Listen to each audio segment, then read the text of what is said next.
Everyone, আসসালামু আলাইকুম। আলু খাইতে খাইতে তো সবার বুড়া লাগি গেছে।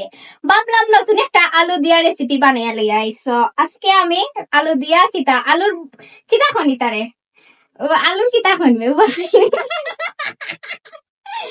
আলুর বড়া, সরি আলুর বড়া। সো আমি আজকে আলুর বড়া বানাইমু, দেবা খিলা বানাই। সো প্রথমে আলু সিদ্ধ দিয়া আম্মাই আমারে হেল্প কররা আলু সুলানি। সব সাথে তাহকা আম্মা তাইরে রান্দা হিকাইরা গাইজ। আমি আসলে রান্দা বাড়াই এসব আমি পছন্দ করি না, তো আম্মা চাইরা আর কি তাইরে রাঁধুনি বানাইতা, তাই গরর রান্দা বাড়া করতো আর কি। তাই আমি মোটামুটি সাত দিতা নানি আম্মারে। ও একজন রাঁধুনি হইতা, তো তাই ওই বড় রাঁধুনি আমরা গরর। তো প্রথমে আমি হলুদ দিমু পরিমাণ মতো,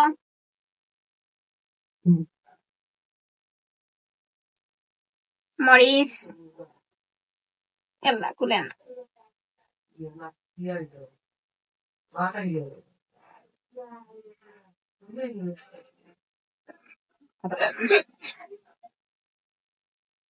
এখন দিমু লবণ। হইছে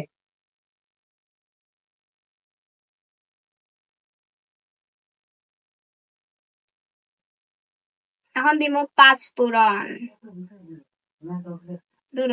আমি ডরাইয়া দিয়া না বেশি, নষ্ট হয়েছে। এখন দিমু মাংসের মশলা। মাংসের মশলা দিলে যে গ্রান হয়। এখন আমি খসালি লিয়া মাখাইমু।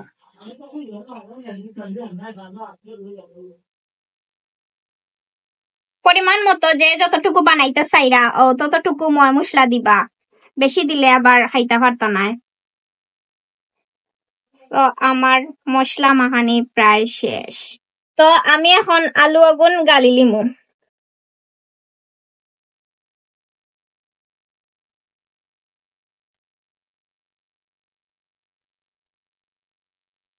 নিমালি সরি গালতে হইব, নাইলে হইতো না, হিজিতো নাই বুঝি। সরি হিজাইলিছি তো, কিন্তু মজা লাগতো না পরে। আসলে আমি অতটা চিনি না।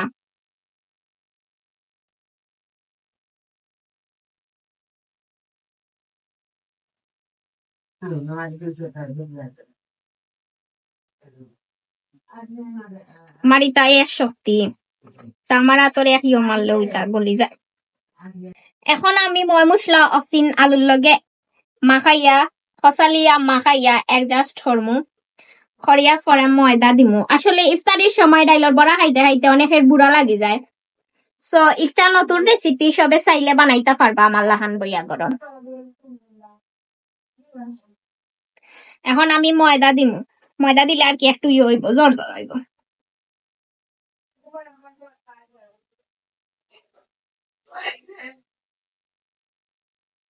যার যারই পরিমাণ মতো ময়দা দিলাইবা।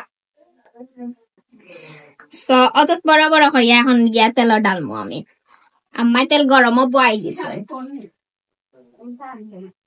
সো বিসমিল্লাহির রহমানির রহিম কইয়া সারলাম আমি।